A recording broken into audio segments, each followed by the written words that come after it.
you can find the other parts on my channel, and this is the warrior build that I have. This build is vastly different from anything I've ever seen, and you won't find any warrior builds on meta battle as of this video.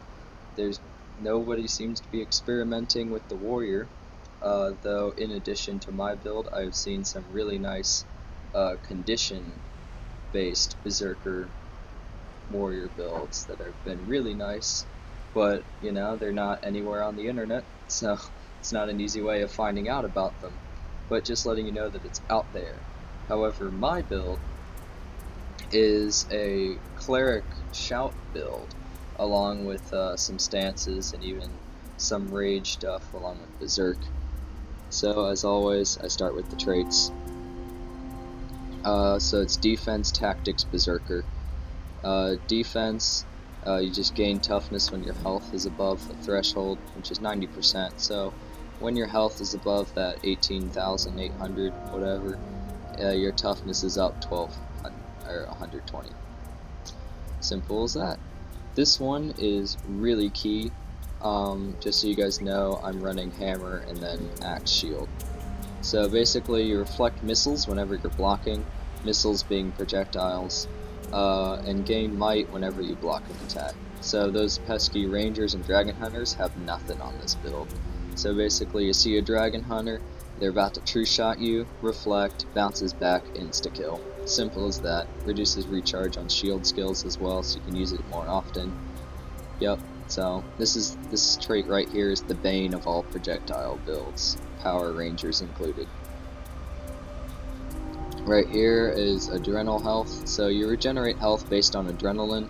As you know, Berserker builds build really high adrenaline, especially since I'm running the shout and the rage skill that fills it all the way up, amongst some other things that will build it up. So once I'm just sitting at maximum adrenaline every 3 seconds, I'm gaining 435 health. So nice to have. Here we have Defy Pain, so I hit 25% health, and I'm basically become invincible from damage. I'll take no damage. I can still take conditions and control effects, but I can't take direct damage, which most people are currently, so it's really helpful. Plus it's a free break stun, and if I'm at 25% health, I might be stunned. It's pretty likely, so really nice. Here we have Spiked Armor, so gain retaliation when you block or are struck by a critical hit. You will always be getting struck by critical hits. Almost everybody criticals. There's only a few builds out there that don't critical, and if they don't critical, it's because they don't need to critical. So basically, as you're blocking, you're going to gain the retaliation for 5 seconds, and when you're struck by critical hits. And retaliation is also going to make you stronger, and by increasing your toughness by 150 points. So having retaliation on you will actually make you more increase your survivability. And here we have Last Stand. So basically, whenever you're hit by a control effect, it's gonna activate Balanced Stance to give you stability, swiftness, and vigor. It's also a break stun, so you basically get out of one stun free with this, and you can't be stunned again for the next 10 seconds. Instead of that trait, if you don't want to run that, you can use Cleansing Ire to basically gain adrenaline when people hit you and remove conditions when you use adrenaline. That's really helpful for a lot of warrior builds, but I've found that I liked Last Stand better. But this is a preferred trait amongst many. Here we have Tactics. Tactics is more about team support and just support in general. So basically you gain extra toughness when reviving. So you gain 400 toughness when you're helping somebody back up. So it's really helpful, helpful and crucial for this build, especially when you're in a team fight and someone goes down, that you be the person that gets them back up.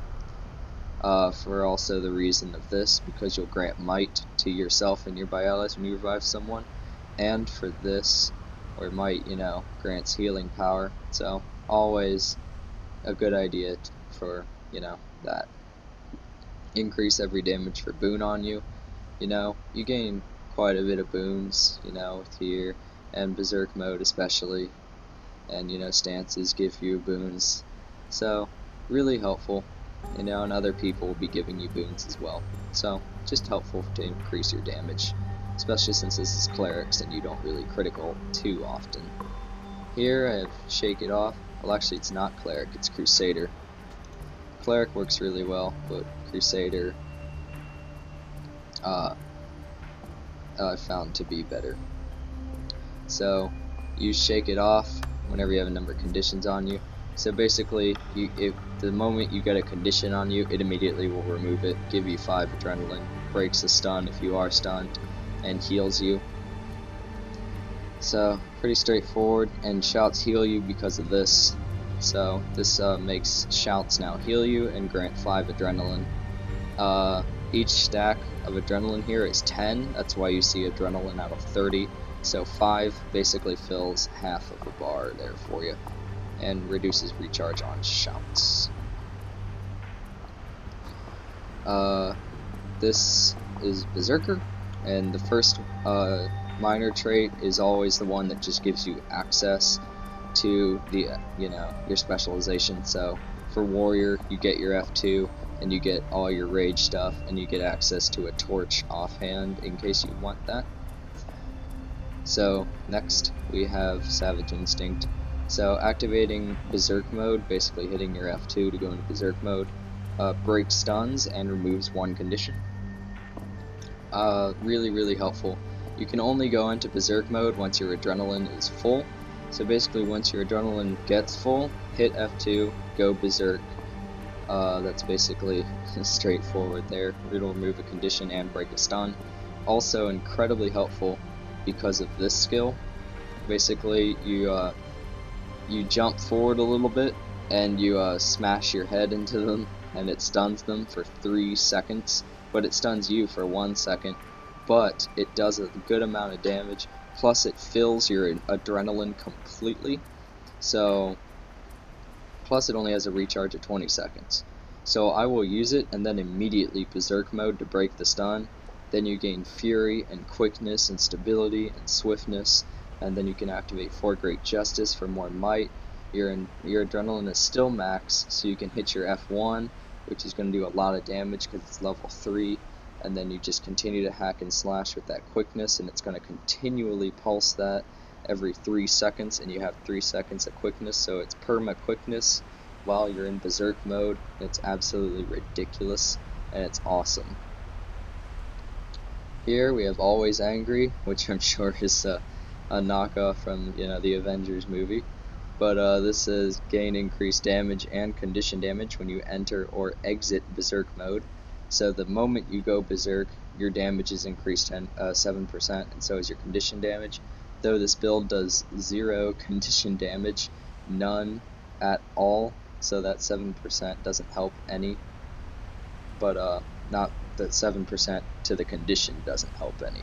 7% damage actually, helps a lot. But this build does absolutely no condition damage at all. Here we have Blood Reaction. So basically a percentage of precision is given as a bonus to ferocity, and when you're in Berserk mode it's doubled. So basically 14% of your precision is added on to your ferocity. And when you're in Berserk mode, your critical damage is gonna go way up. 14% is a lot. So really helpful, especially since it's pulsing Fury, and you can also gain Fury from 4 Great Justice. So you do get to critical a lot. That's the reason why I switched from Cleric to Crusader.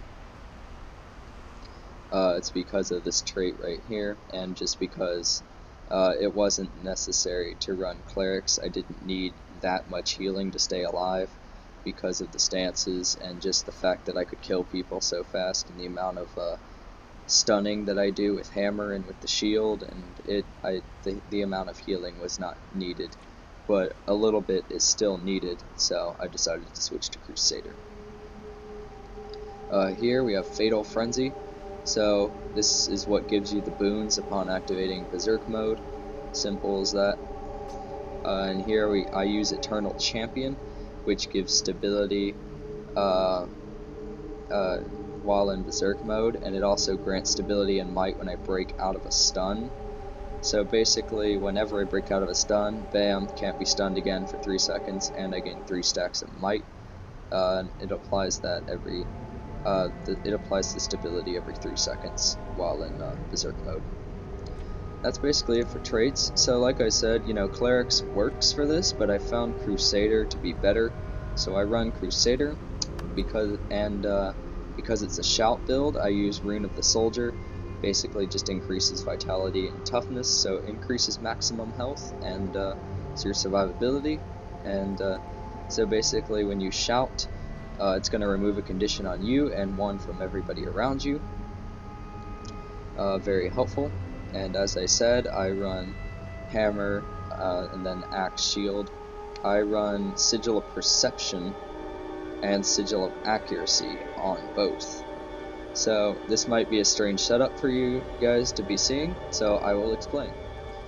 Sigil of Perception works kind of like Bloodlust or Corruption, where it stacks precision every time you kill somebody. You're going to get 5 stacks for every time you kill somebody, and you get 25 stacks max, which will increase your precision up by 250, which is roughly 4 or 5%, I believe, more or less. I think it might be higher than that, but that's more or less correct, as you can see here, because precision is 1,000 and provides roughly 11%. So 250 added precision should be about a quarter of 11%. So, it should be 4 or 5, more or less. And then accuracy just increases critical chance by 7. Oh, my mistake. 1,000 is going to be only 4. So, but anyway, they're still really, really significant to run both of them. It'll increase your critical chance a lot, plus the fact that, you gain 20% from activating Berserk mode and using 4 Great Justice. So I'll let you look at the stat numbers here. Because this is a warrior and it's heavy armor, you can see that massive armor rating. I have a really good amount of health. My power is really decent. My ferocity is not too bad at all. So it's really good all the way around. And so now I'll teach you how to use the build. So basically, from the trait and defense that will regenerate your health while your adrenaline is higher, it is important to not always just smash your F1 every time your adrenaline gets full. It's actually smart to just kind of get it full and then leave it. But if you're getting them down or you want the added burst damage on people, go ahead and hit the F1. Plus, if your health is already really high, then you don't need that much regeneration at the time, then yeah, hit the F1. The F1 changes depending on whether you're in Berserk mode or not, so you got to keep that in mind. It will also tell you the changes here, so you basically put your mouse over it and you hit your mouse 2, and as you can see, Decapitate is up there. That's the axe one, and you can tell that as well by, as you can see, it's Decapitate in the top box there, and then you can look down to the Primal Rage and find where Decapitate is on the list, and it's the first one, and you can see the little picture there of the axe, which you can look down further to your F1 when your axe is out and see that the pictures are identical. So Decapitate is basically just a more powerful version of your normal F1, which is Eviscerate, and it's also a combo finisher elite. So it's really helpful to go into Berserk mode before you just use F1 on the axe. But that's just a little piece of advice, and since it's Hammer, then you need Rupturing Smash. So it put the box on the bottom here. But Rupturing Smash, instead of stunning, it does damage and then immobilizes, and then it dazes for half a second, and it's a combo finisher blast. It also shockwaves 5 times, so it will deal more damage than Earthshaker, but Earthshaker, I'd feel like, is usually more helpful than the Berserk mode version, just because, you know, I'll show you. So swap weapons. So here you have Earthshaker, and at max adrenaline you can stun for 2 seconds. It's still a combo finisher blast and does a fair amount of damage. So your Berserk mode F1 will be more powerful in terms of damage. The immobilize will still help keep them still, and the daze will still interrupt, but it doesn't stun them. So if you want to stun them, then you need to make sure to use F1 while not in Berserk mode. But it's equally helpful, but just in different ways. So that's what that is for that.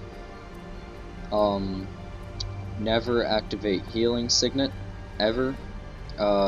People will tell you to activate it if you go into Juggernaut form, which is true, but this build does not use Juggernaut form, so now there is no longer a reason to activate Healing Signet ever. So, never activate it. It does have a cooldown of 20 seconds, and if the fight is dying down, and your health is, you're absolutely going to die if you don't use it, go ahead and use it, but that would be a huge risk, just as fair warning. It's a really big risk. You need to just leave Healing Signet alone and never activate it. Your shouts and stances and everything else should be enough to keep you alive anyway, without activating your Signet. So here's 4 Great Justice, cooldown of 20 seconds. It'll heal you. Might, Fury, gives you adrenaline. So you basically just use this whenever you feel like it. Keep in mind though that it also has a defensive purpose to heal and give you remove a condition, from your room.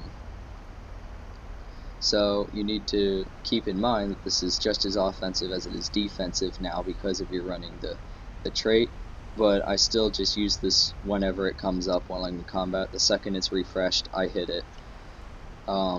That's just basically how that one goes. Shake It Off. This one is a break stun, and it already removes 1 condition, but with the rune you're going to remove 2.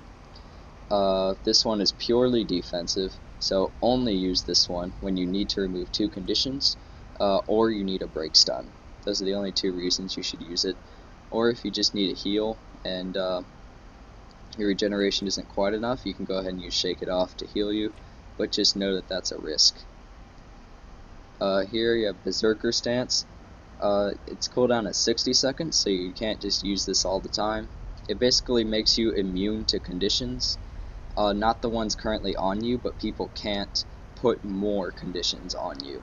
So basically, conditions that are already on you are going to continue to damage you, but people can't continuously put more on you. So, and this will also give you Vigor because of the trait that I spent earlier. Plus it gives you adrenaline, 3 every pulse for 8.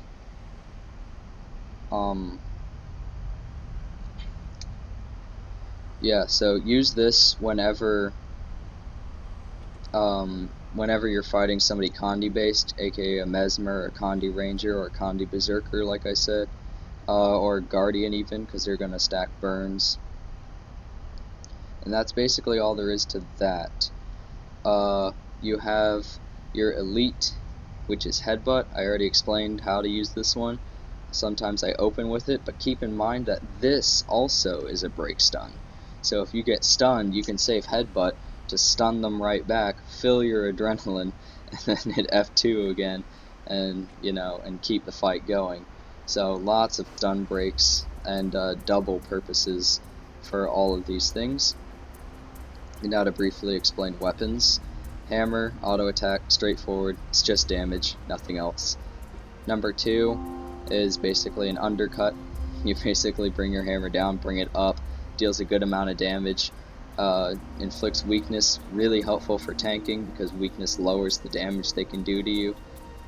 Your number 3 attack is a cripple, so good for keeping people near you, deals a fair amount of damage. It's also ranged, so keep that in mind. It's good for chasing, only a little bit though, because its range is only 600. Your number 4 is a knock back, and it deals damage. It's also a combo finisher, so this is only for close quarters when you want to knock people back. Keep in mind though that you want to keep people near you, because you're strictly melee with this build. So this, you only want to knock them back to interrupt, stomps or other heal skills and whatnot, if you can time it for such, or just use it as an interrupt in general. But just keep in mind that this is a knock back, and you're gonna have to catch back up to them when you knock them back, and they'll be they would have stood up by the time you reach them. So that's all I have to say about that. And this one is actually a pretty good damage dealing knockdown. So this one I just use whenever I think they're going to pull off a key skill, healing, use it to interrupt enemy reses, or enemy stomps.